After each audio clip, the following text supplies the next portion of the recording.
This is Money Moves on VSiN, the sports betting network. What's up, everybody? Let's have a day. Stormy, Buonantony, Jonathan Von Tobel with you live in downtown Las Vegas, Circa Resort and Casino. Money Moves on VSiN, the sports betting network. Great day last night in terms of playoff action in the NHL and NBA as well. Also, last night I was out there, obviously, for the Vegas Golden Knights Anaheim Ducks Game 1.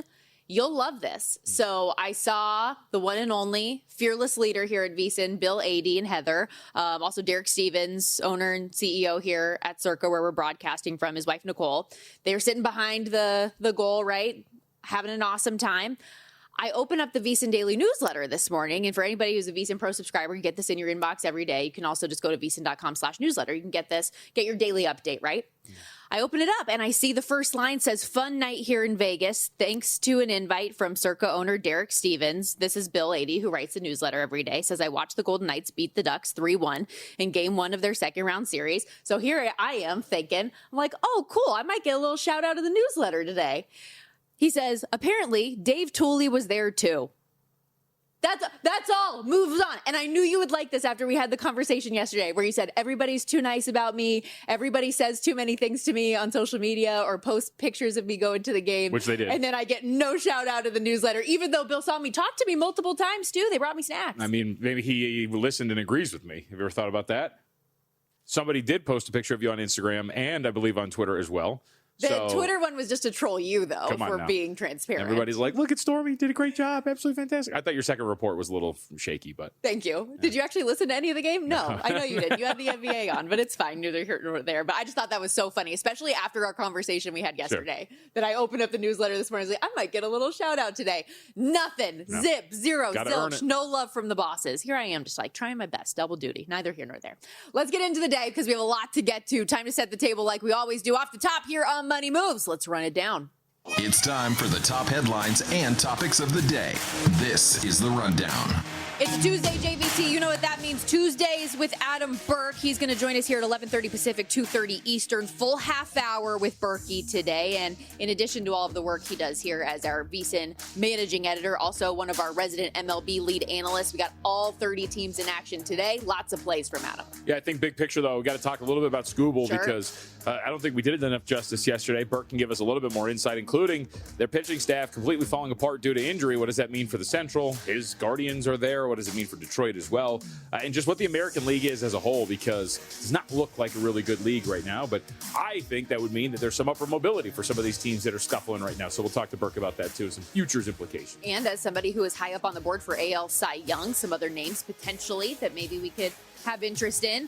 Speaking of high caliber players, though, another night, another MVP case. So as the NHL Stanley Cup playoffs roll on, big game 2 tonight between the Avs and Wild. Also, some potential buy points in the Conn Smythe market I'd like to discuss. 2 players specifically in that series I think could be worth a wager. Yeah, the Western Conference Finals MVP in the NBA. I had brought this up to Mitch on Pod to the Futures, which is out right now. And one of those guys that I brought up at about 60-1 showed out yesterday in a win. So we'll see if maybe those odds haven't shifted too much because they are still dogs in their series. Fun conversation. So MVP in both of those respective playoffs. And speaking of awards as well in general, we're going to do a little NFL talk later on in the program as well. Pod to the Futures might get a little bit of pub in that segment later on as well. But we're going to kick things off in the NBA because both results last night were pretty fascinating, albeit in very different fashion. Let's start in San Antonio, where I posed the question, should the Spurs be scared, JVT? The Timberwolves closed a 10.5-point road dog last night, win it outright 104-102. Is their largest playoff upset win since 1999, which coincidentally also against the San Antonio Spurs. But Anthony Edwards, of course, the big story here, 9 days after we thought maybe his postseason was going to be over entirely. He's out there on the court and making an impact last night. Yeah, Edwards was really solid yesterday coming off of the bench. 18 points, 3 rebounds, 3 assists. Ended up going 8 of 13 from the floor. Hit a pretty tough jumper over Victor Wembanyama at one point and looked really good. I mean, there was a lot of really good step-throughs, finishes, things like that where the explosivity was there. Made some mistakes down the stretch, but still looked like Anthony Edwards in limited minutes. And they get the victory. So you have to feel really good if you're Minnesota, not only grabbing game 1 in a series like this on the road, but the fact that your best player came in limited minutes and looked a little bit like himself in the course of this game. this is obviously a very big win. They were about 10.5-point dogs, plus 350 on the money line to beat the Spurs in the way they did. I think the Spurs should be scared. I mean, we talked about yesterday. I kind of was going down the path of saying that they should probably be scared going into the series in general, because this is a team that just was able to defend at a pretty high level. And you saw it. And you saw the different things that Minnesota could do to San Antonio to bother them. They went small down the stretch. They pulled Victor Wembanyama a little bit out of the paint. That allowed them to get to the rim a little bit more often. Rudy Gobert did a pretty solid job against Victor Wembanyama at times as well. There's so much versatility there. And your health is only going to get better. Yeah. Anthony Edwards, you would assume, is only going to get healthier. Ayo Dosunmu didn't play yesterday either. If you're Minnesota, I know a lot of folks, and I was, what I'm going to say, I'm also somewhat disappointed in our boys on the Harvard Handicappers podcast today. Kelly Bidlin, Zach Cohen, they were talking about this little gloom and doom about our about our Minnesota Timberwolves here, boys. If the Champagny shot goes down, they lose that game, but it didn't. And this team, I think, is only going to get a little bit better. So I like this Timberwolves group. We talked about that. We talked about plus 2.5 at a pretty solid plus price yesterday in the series. And you're still in a pretty good position here, obviously, having stolen that first game. So be curious to see what the market wants to do with the zigzag, the very obvious spot with San Antonio back at home. But you got to feel pretty good if you're Minnesota here. And I want to bring up the series odds and the way that they have changed because yesterday morning, before the Anthony Edwards news started to trickle down, the Spurs were minus 1,200 to win the series. Got down to, I think it was like in the minus 550 range while we were on the air, and some of this started coming out. Today, San Antonio minus 190 down 1-0. Minnesota plus 160. So massive shift in 24 hours in terms of the series price. Yeah, and there's a lot of noise in there, right? And you've hit all the key points. So the actual movement from where we were yesterday to where we are now there is some nuance to the fact that it makes some sense why we're here. I can understand maybe if you would be tempted by minus 190. You could also look at this and say, well, Victor Wembanyama is not going to go 0 for 8 from beyond the arc. But you tried to challenge me on it yesterday. What did we talk about yesterday? San Antonio in the regular season was not a great three-point shooting team. They shot 36%. But I was trying to tell you from February on, they were top 3 in the league. They were. And my response was, small sample size. Let's see how they do in a series again. And here we are yesterday. Not a good shooting performance from San Antonio. Not a good shooting performance from Victor Wembanyama. They're not going to shoot under 30% again in a game, I would assume. Although Cleveland did it twice in a series, so that does happen. But I'm also going to say that I don't think that you're entirely confident that San Antonio is going to find its shooting stroke to the point where they're nailing 37 to 39% of their threes over the course of this series against Minnesota. So look, where we're at from the series, from where I bet it, you're pretty excited about the way this thing starts. Obviously, they could just rip off the next 4 games, and none of this is really a point. But we should also get to this other non-analytic, non-data point. We say this all the time in the NBA. You got to kind of climb the ladder. And what you mean by that is you have to have the experience. Look at the Oklahoma City Thunder. They make the play-in. They lose in the Western Conference semifinals. Then they break through and win the NBA Finals. You can go for each of these teams and see the progression that every single one of these young franchises makes when they go on to win a championship. The San Antonio Spurs are obviously having their first dalliance here with this version of the team in the postseason. Minnesota's trying to get to their 3rd straight Western Conference Finals. This team has been there and done that before. They kind of understand this. And Chris Finch is absolutely fantastic in terms of the way that he can coach. And they were not afraid of Victor Wembanyama, man. They were going at him. They had 34 shot attempts within 4 feet of the basket yesterday. Now, they only hit 18 of them, but they were going at them. And I thought that was a really good sign for Minnesota because they're not going to be deterred, because that also means driving kick opportunities for you as well. And Chris Finch did talk after the game about how his offense was getting more comfortable against that Wemby rim protection. A little bit, a little bit better spacing, a little bit better off-ball movement. He had a lot of block. He had a couple uncalled goaltendings too, so those are valuable points we'd like to have back. But I thought there was smarter offense to be had in the second half, and I think we did a better job of finding that. I think that point that he brings up, and this is such a brilliant move by Finch, because he says it really subtly. A couple of goaltends that they missed. We would have liked to have those points. That is going to be a point of emphasis, I would think, that if you're these officials, if you go back and watch. Perked their ears up when they heard that. Of course. Well, and he's right. If you go back and look, I think there was about 3 that were, I think, obvious goaltends for Victor Wembanyama that weren't counted and weren't called. So that is going to be, one would assume, something the officials focus on, because that was an actual mistake that this officiating crew made in this game. So that's also something that maybe works against San Antonio a bit. They will be hyper-focused on any potential goaltending calls against Victor Wembanyama and the San Antonio Spurs Spurs, and that shouldn't help you out either. And by the way, we're watching some of the highlights on the TV in here. The other point should be, of course, that McDaniels was awesome in this game again at times. There's a one point where I think he got his third foul, if I remember correctly. He went on the bench, and immediately the Spurs went on like a 9-0 run. You thought, okay, maybe this is going to be it. They evened out. McDaniels comes back and really helped them right the ship. They're really freaking good, man, Minnesota, and I don't think we should really underrate them at all. Well, you really nailed the breakdown of this game and the start of this series yesterday. Any part of you want to take back what you had to say about the 76ers at all? Absolutely or not. no? I mean, granted, we know they only had a day in between, some new series, tired legs, and that certainly showed in this spot. But that was an absolute beatdown in the Big Apple last night. Fair to say? Are you big on New York? No, but I mean, You're just trying to put salt in the wound. Then is that what you're trying to do? Yeah. Look, that was so this is one of those where I always like to talk about. So post result, we can always say, see, it was post game 7. It was just a tough spot. Bad situation for him, like that was a tough spot for him. They did get beat down pretty well. Now, I would say, I guess my counterpoint would be, is the New York Knicks, or are the New York Knicks, if I want to speak proper English, going to come out here for the course of a series and shoot 58% from 3 again in non-garbage time like they did in this set? Probably not. And one would assume with a little bit more rest that you're going to be able to get a better effort from the 76ers. But as is pointed out by many, when you're talking playing every other day and coming off of that game 7, it's going to be tough to kind of get your wind. I would say, though, the fact that you're not changing venues, you're going to stay in New York with your day off, that's probably going to be an opportunity for this team to get it right here. And the market, at least for game 2, didn't overreact because we're looking at that 6.5-point spread yet again for the Knicks, despite what was a 39-point dub last night. 51-point win, though, in the closeout game against Atlanta as well in game 6. So we have seen this team mount a lead and hold on to it significantly. We'll react a little bit more to this and push it forward to the games we've got coming up tonight in the NBA. When we return here on Money Moves, we're just getting started. So you're listening to this podcast because you want an edge. But what if I told you you're only halfway there? You've got the mindset. Now it's time to get the toolkit to match. Here's the thing. Pro bettors spend thousands on data and tools, but what they don't want you to know is that you can get the same edge for a fraction of the cost with VSiN Pro. VSiN Pro gives you access to expert picks, public betting data, prop projections, powerful tools, analytics, and more. Just tap the link in the description and see why thousands of bettors are already using VSiN Pro to cash more bets.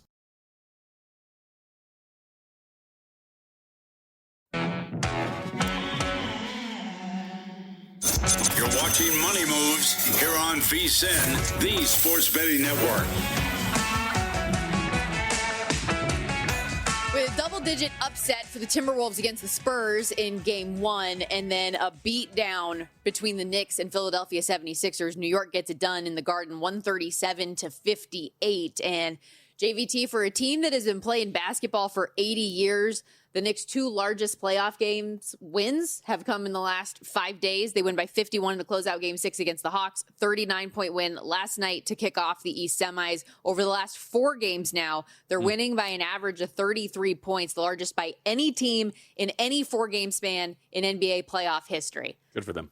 Doesn't sound particularly sustainable, but is what we have seen to this point with the Knicks. Like, what is the biggest change you've seen from being down 2-1 against the Hawks to what they have done the last handful of games? Well, I mean, I think it's their offense. First off, obviously, their offense is starting to find its flow here a little bit. Jalen Brunson is starting to perform at a little bit of a better level. And like we talked about, too, I think one of the big differences as well is not allowing these games to get to clutch time. What did we talk about going into the end of that series against Atlanta that you jumped on at the end of the series? I think that was a closeout game, right? That you had Knicks minus 2.5. Which was best bet I've ever made. If only they were all like that. Yeah, I mean, but the 2 games that they lost in that series that entered clutch time, and they of course lost by a combined 2 points. And that means so you're going to slow these games down. You're going to have a lot of these half-court possessions where the opposing team can target Jalen Brunson and, not my words, but Kelly Oubre's, his big head. So when you can go after Brunson and some of the weak points on a possession-to-possession basis and slow it down in the games within 5 points, I think that's really going to expose some of the issues the Knicks have, especially when Brunson's on the floor on defense. But when you're up by a wide margin and you're not allowing those things to happen, then all of a sudden you're going to be able to control these games. So that's a really big deal here. And Brunson was great yesterday. I mean, he had, 16 points somewhere in that range in the first quarter? Was absolutely 27 tremendous. in the first half. There you go. Yeah, 35 for the game, 12 of 18, was plus 27 for the game. So I think that's really one of the big deals is I think for this Knicks team to continue to do what it's going to do, I don't think win by this margin, to your point, but just have success, maybe win the Eastern Conference. I don't think they're going to fare too well in some of these clutch games, given some of the weaknesses they have with Brunson out there. But I do think that this is going to be an offense that's going to be worth reckoning with. And the other part, too, they really navigated well. Karl-Anthony Towns got 2 fouls pretty early in the game. And I thought that was going to be the moment where you're like, ooh, because then Mitchell Robinson got 2 as well. And you thought, all right, like now you have your bigs that are in a little bit of trouble. You have Joel Embiid who's out there, but they navigated those waters really well. And that's going to be a big deal too. Karl-Anthony Towns has to stay on the floor. Played 20 minutes yesterday, committed 4 fouls, 2 of them early. You've got to be better in that regard. And that's why, too, I'm not too worried about, look, it's one game. Yeah. You know, we, our producer, Justin, who's a really big Philly fan, pointed out to us in the break, congratulations to the Celtics, who had 2 30-point wins in their series against the 76ers. Last we checked, they're not playing anymore. So how you win, it doesn't really matter. You need 4 of them. Yep. That's all that matters. And so we're 1 down, and it's a home game after a Game 7 for Philly. We'll see how they bounce back after a night off in Game 2. Teams to open best of 7, just to play devil's advocate here because these stats are out there. With a 30-point win in Game 1, go on to win the series 88% of the time. So if you win by that margin to open up a series, you tend to go on to win 35-5 historically. So tell me a chance. In terms of the series price, yes, it's not like the 0, which we have seen in some of these. The Knicks go from -270 in the series favorite out to -450. 76ers now, if you think they can get back into this thing, you're getting a much better number from +220 to +350. Although, as we mentioned in the last segment, that Game 2 spread standing pat to what we saw yesterday. Knicks -6.5 once again, total 214.5. The Knicks are, since the Boston Celtics got knocked out, +110 favorites to win the Eastern Conference, 3rd on the board right now to ultimately win an NBA title. Now, we got 2 more games coming up tonight as well as the NBA postseason rolls on. Cavs, Pistons, Lakers, Thunder. Where do you want to start? I'd like to point out really quickly because I want to interrupt your flow. We did close 8 multiple spots yesterday for New York. So very clearly, the market is expecting some sort of zigzag, as we tend to think about in these situations. So that is one of those instances where you've got to decide.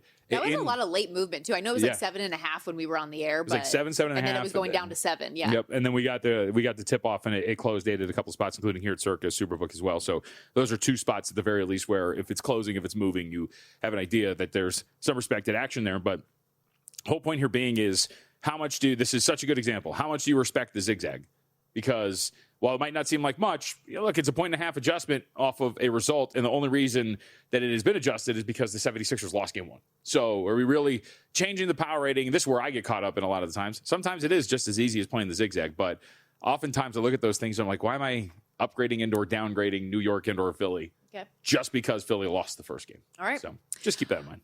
Pistons come all the way back from down 3-1 to win their first-round series. Now they've got to face a Cleveland Cavaliers team that also had to go 7 surprisingly, which as you have pointed out a couple times, maybe we shouldn't have been that surprised by it. Game 1 coming up tonight, Detroit laying 3.5 at home, total sitting 215.5. Any early thoughts?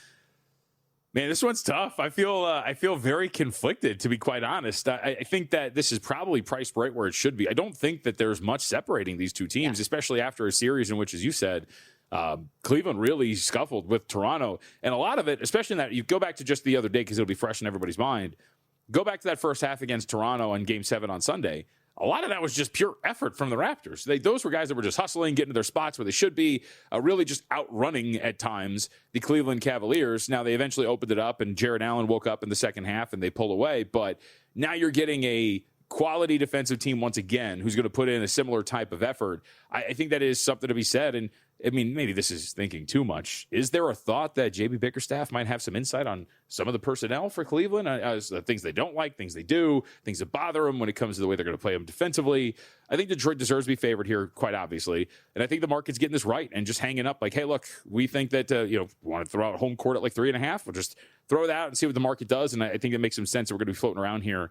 Circa open 3, initially went to 2.5, but immediately then 3, and then back out to 3.5. So I think we'll probably stay here. What I'm going to be more interested in is the total. This got bet up from 214 up to 215 or 216 at some spots. Right? I saw open 213 as low as, and we have a handful of 216s in the market right now. The 215.5 you saw on your screen is at DraftKings, but I mean, Circa, where we're broadcasting from, Superbook, Caesars, a lot of them at 216 right now. Yeah, and we watched Cleveland in these road games against Toronto.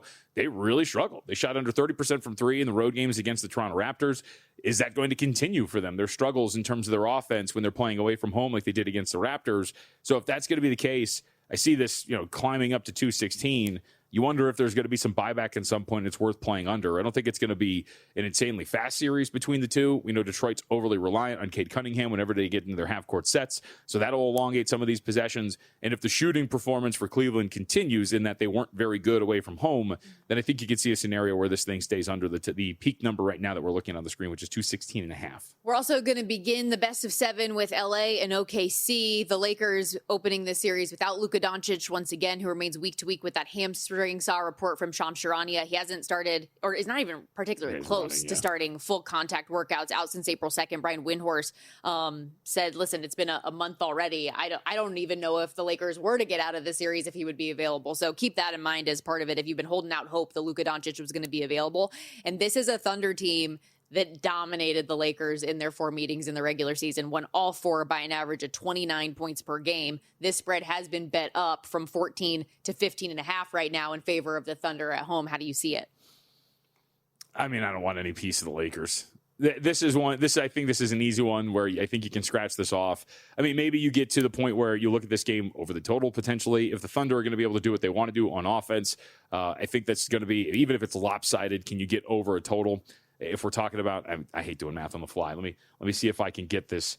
No, I'm not going to do that. Anyway, I was just trying to say, like, what if it's like a 123 to 96, right? That gets you over the total, I think. Yeah, that gets you over the total. It's like 219.5. Yeah.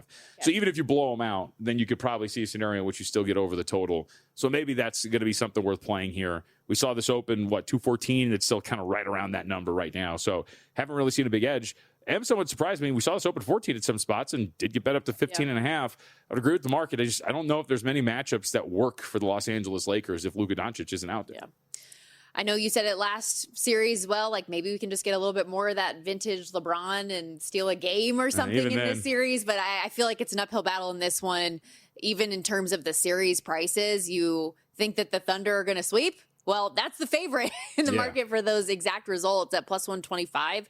The 15.5 point spread here in game 1, JVT, the largest underdog role in a playoff game for LA in at least the last 35 years. Mm-hmm. So this is not normal. JJ Redick even said, I think yesterday, OKC is, quote, one of the greatest teams ever in NBA history. They're that good. So that's the challenge we have. Do we do, let's see. What is the word you say that the kids say? Glazing? Is it glazing there we Thunder go. a little bit there? I don't think I've said that one, but yes.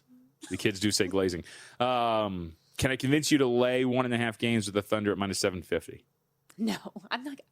I wish I had the bankroll to feel comfortable laying minus 750, but that's not in my wheelhouse. I do think, look, you don't want to you don't want to throw a team out immediately in a matchup because it is sport and there's variance and whatnot. And you could see a scenario in which the Thunder have a really bad shooting night and then maybe the Lakers have a good one and they can steal one. But Thunder to win 4-0 at plus 120 seems like a fair ask and might be worth it in terms of best bets when we come up with it later today. Which we will do, of course, at the end of the program like we always do. You hear that music? We got to step aside here real quickly. Heading out to the Diamond. Coming up next, VSiN's own Adam Burke going to join us in studio for the next half hour, discuss not only a handful of the bets that he has tonight in Major League Baseball, but some of the awards, futures market situation that's going on in Detroit as well with Tarek Skubal. Stick around. We'll be right back on Money Moves.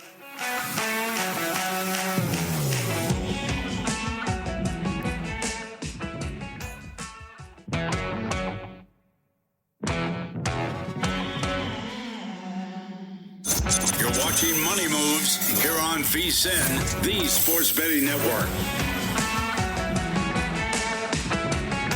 Smarter bets start here and last all year long with VSiN Pro. For a limited time, you can get our annual subscription here at VSiN, normally $240 for just $199. And when you sign up today, we're throwing in an extra 2 months for free right now. That's 14 months of VSiN Pro, less than 50 cents a day. But you need to use our promo code PRO, P-R-O. You get access to our daily best bets from all of your favorite VSiN hosts and guests, real-time DraftKings and Circa bet splits, AI-powered prop tools, matchup analysis, 24/7 video, full show replays, and so much more on the VSiN Watch app. Plus, our special edition betting guides for every major sport throughout the year. You can head over to vsin.com/subscribe. Again, use that promo code PRO. That's VSIN.com/subscribe. Stormy Buonantony, Jonathan Von Tobel with you back here on Money Moves, and the man with the plan who handles all things over at the website, vsin.com. All of this VSiN Pro awesome stuff that we have. Adam Burke joining us here in studio, live as usual on a Tuesday. What's disappointing? The man with the plan and a fan of the land, Adam Burke, here in studio. What's up, buddy? Okay, sorry, I'm not smooth.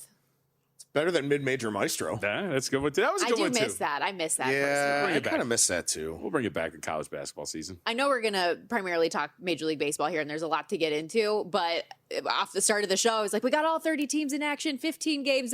We already have a postponement. An unexpected winter storm out there in Colorado today, so no game 2 between the Mets and Rockies after all. Yeah, man, would I be pissed off if I lived in Denver? Like, it's supposed to be really nice. I know they get sun like 300 days a year, but it's supposed to be nice by now. Like, Fans will still brutal. have something to do tonight, though. They'll have a nice little hockey game over at Ball Arena next door. Did you see what happened to our boy Sagano yesterday? No. So final stat line, he finally got a little bit. 5 1/3, 4 earned runs, walked 2, only struck out 1. They dinged him up a little bit. What was incredible was going into the 6th inning, he had thrown less than 50 pitches. So he was just mowing through the Mets lineup like no problem. And finally, the Mets made him pay for some of his transgressions. So you talked about the Reds' aggression, but maybe finally Tomoyuki Sagano is going to start to come back down to earth. I was amazed what he was getting away with again yesterday. Oh, Finally got it yeah. done. I mean, he's got to come back down to earth, especially making starts at home. Yeah. Right? I mean, this is a pitch-to-contact guy with a massive home run problem.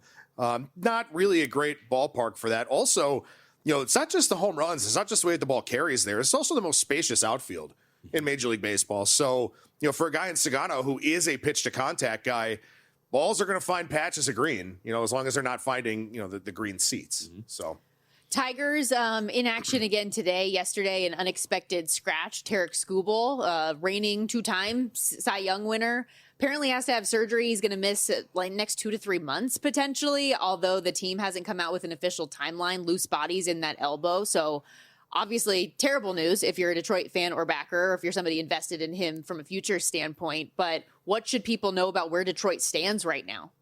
Yeah, not ideal news for me. I bet the Tigers to win the World Series prior to the season, bet them to win the Central Division, bet over their season win total that they can still get there, but obviously it's much more difficult now. And look, I mean, this is going to be the most obvious thing anyone's ever said. You don't replace a Tarek Skubal, right? You just don't do it. The problem for Detroit, though, is Reese Olson's done for the year. Jackson Jobe is still trying to come back from Tommy John. Justin Verlander is 100 years old, and he's coming back from a hip issue.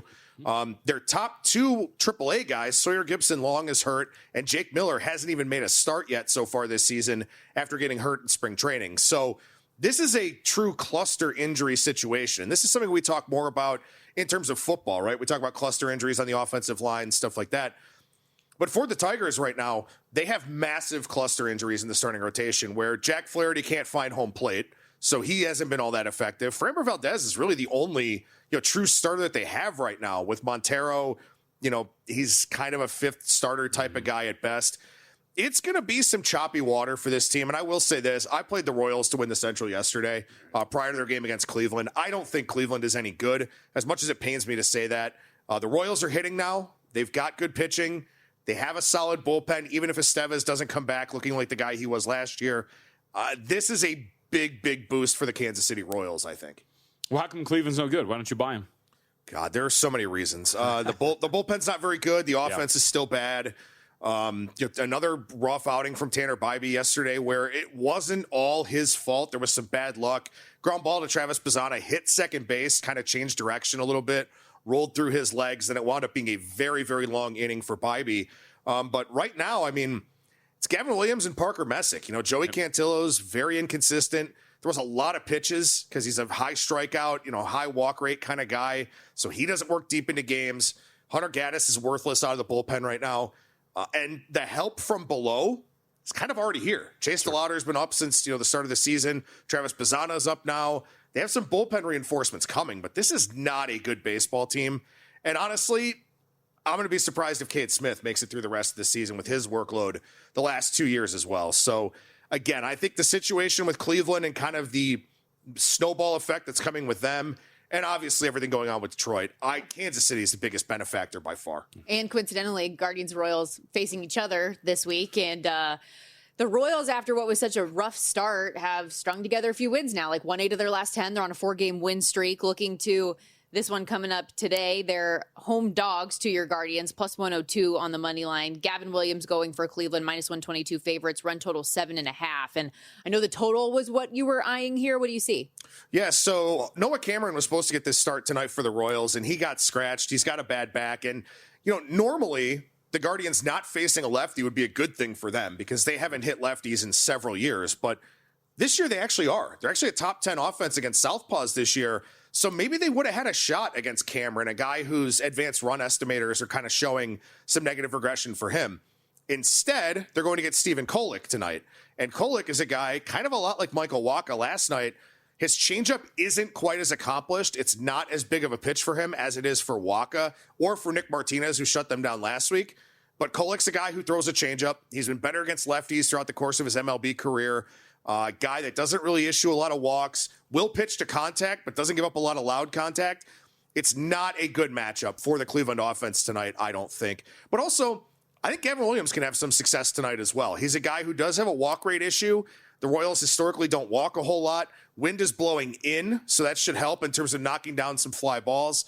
I like the under 7.5 in this one tonight because the other thing about Gavin Williams is he's about the only starter. Maybe Parker Messick has kind of gotten into that role now, but he's one of two starters that Stephen Vogt actually trusts to turn the lineup over a third time, which is going to limit exposure for the bad bullpen to where maybe it's just Eric Sabrowski and Cade Smith tonight. So I played under 7.5. I think the weather justifies it with the wind blowing in, temps in the 50s. The starting pitcher matchup justifies it. And then also, this Cleveland offense is just, they're not any good. But both of these teams, top 10 and outs above average, according to StatCast. So hopefully we get a pretty crisp game defensively as well. All right, let's go interleague matchup today. The first place A's taking on the Philadelphia Phillies. Luis Severino, ERA still over 4 on the road, but still slightly more comfortable than pitching in that ballpark out in Sacramento, taking on Christopher Sanchez and the Phils. What are you doing here?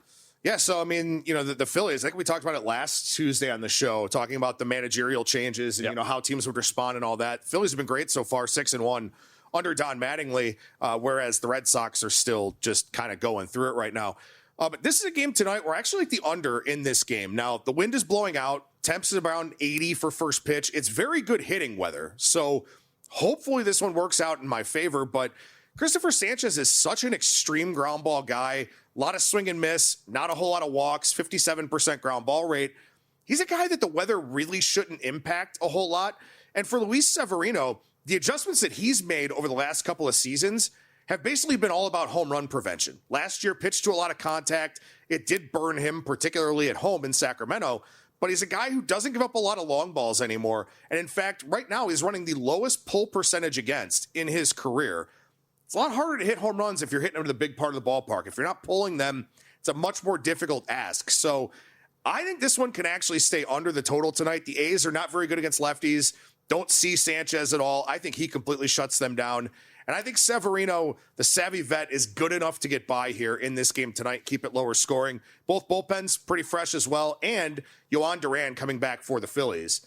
We'll see if he gets into the game tonight, but that should be a benefit for them.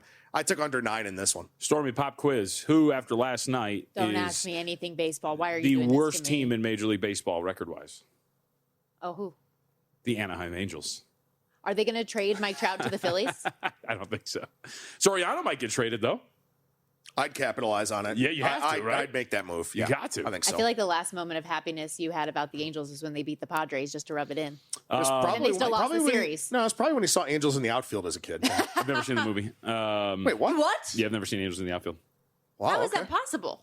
By the way, Soriano, again, we talked about this yesterday. The innings for him, speaking of capitalizing on it, his innings are going down. Like he started out like red hot. He had been pitching 6-7 inning games. Then he had the 3 going into last night where he only lasted 5. And then yesterday he got chased after 4, struck out 5, walked 3. Commands getting a little shakier. So I think we are reaching the end of the Cy Young form of Soriano, but still a very good pitcher. He was, 5-1 yesterday after the odds adjusted with the Terry injury, which is an absurd price. Not a chance.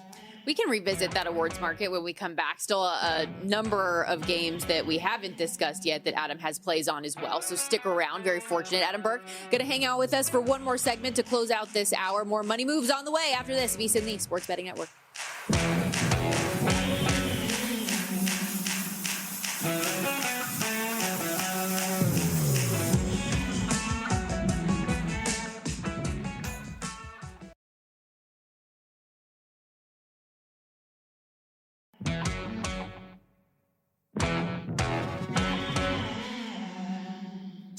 You're watching Money Moves here on VSiN, the Sports Betting Network.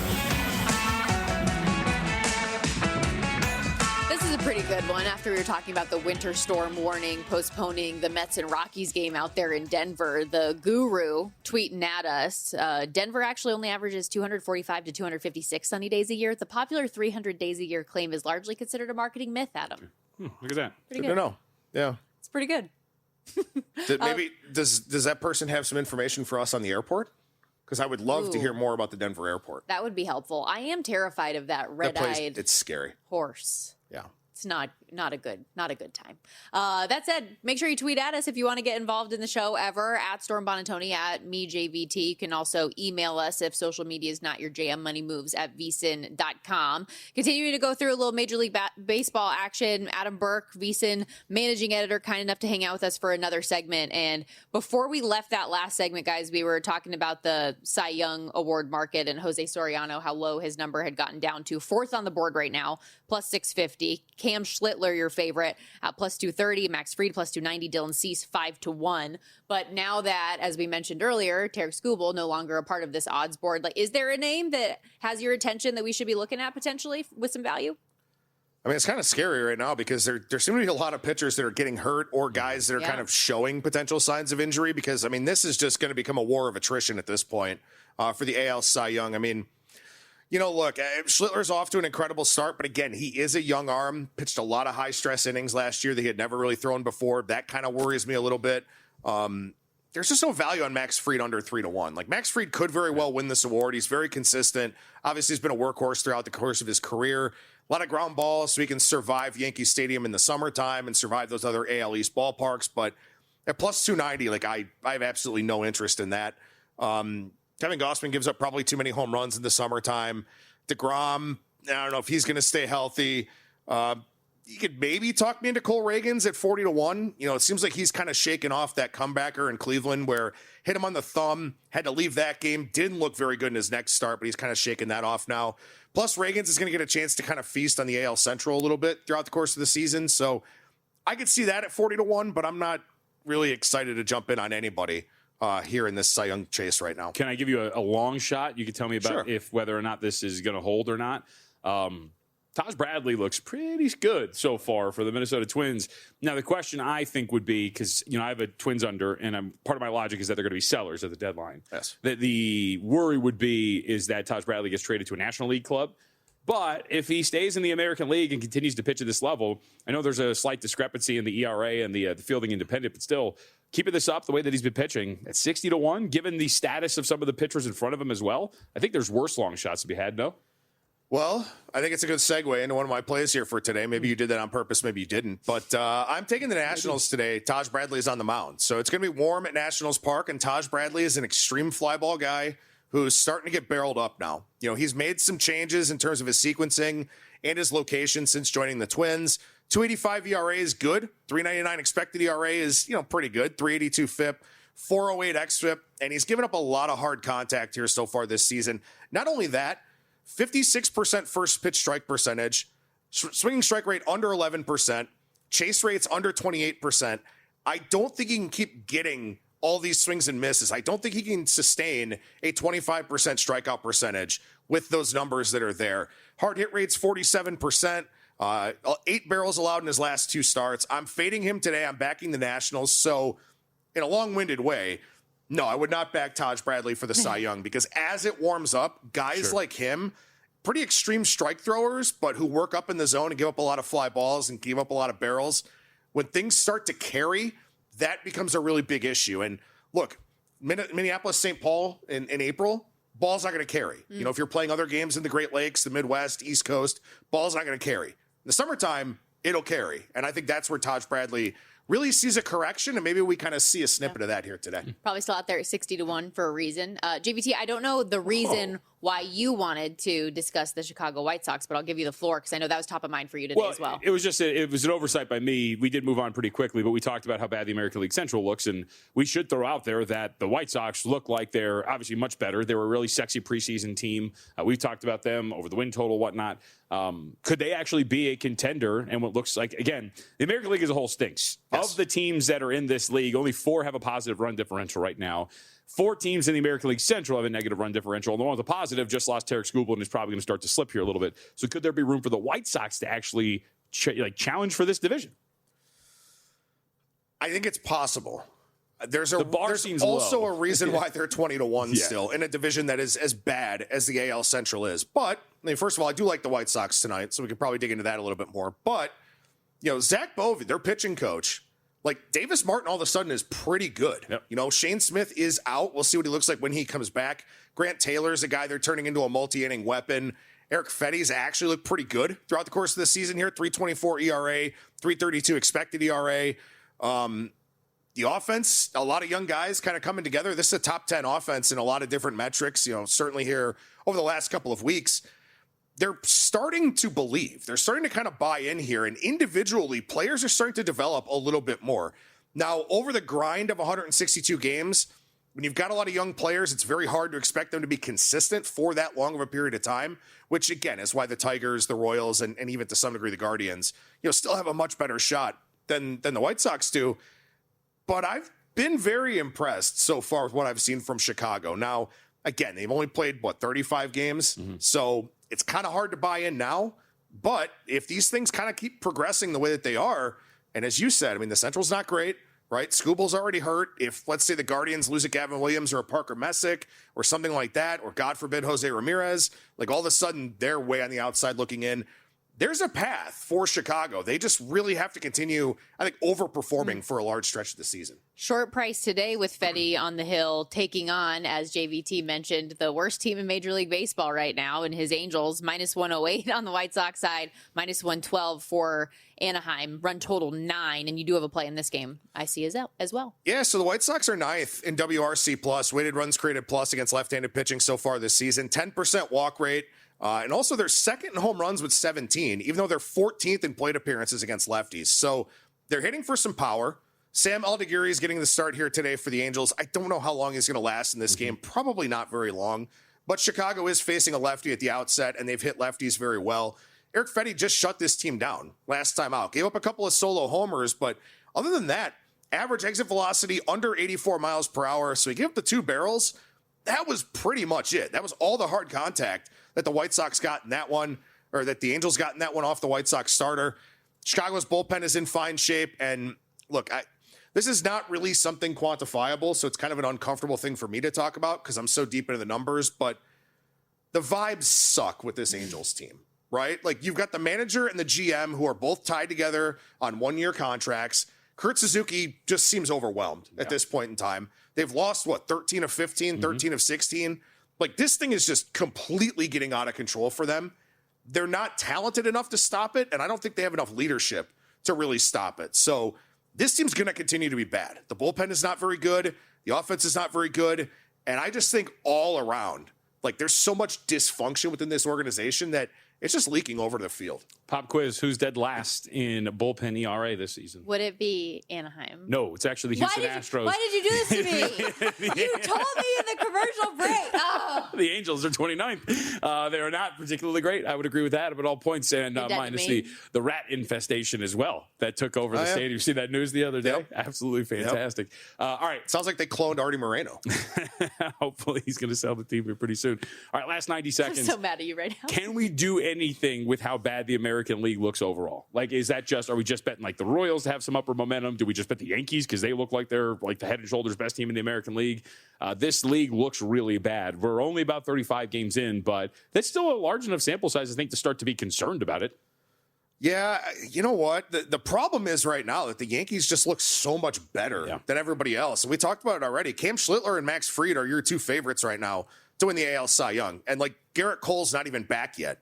Carlos Rodon's not even back yet. Will Warren is taking a big step forward so far here already for the Yankees. The offense is still really good. The bullpen is solid. They're just so much ahead of everybody else right now. Now, maybe the Mariners figure it out, right? Although Logan Gilbert's kind of struggled here throughout the course of the season already. Maybe they figure it out. Maybe the Rangers somehow figure it out. They've been really disappointing so far. The Royals are good, but I don't think their upper end is on the Yankees level. I don't know if there's anything we could really do right now, especially because Toronto doesn't look capable of chasing the Yankees down. Boston looks awful. I don't think the Rays are very good. Like, New York is just clearly the best team in this league, and it's hard for me to see that really changing. I thought that the Tigers would be really good. As I mentioned, I bet them to win the World Series, bet them to win the Central over their win total. But without Skubal, it's a big, big ask. It seems like tying together like some futures parlays, if you like those things, like Yankees to win the American League with some other stuff, whatever pairing you could find, I think would be worth it. Adam's always updating all of this great stuff up at VSiN.com. His daily article for today's plays up as well right now, VSiN.com/subscribe. You get access to all of it. We got to step aside here real quickly. When we come back, diving into the NHL postseason, a controversial ending here in Vegas last night against Anaheim. We'll react to that and push it forward to a big game in Colorado tonight.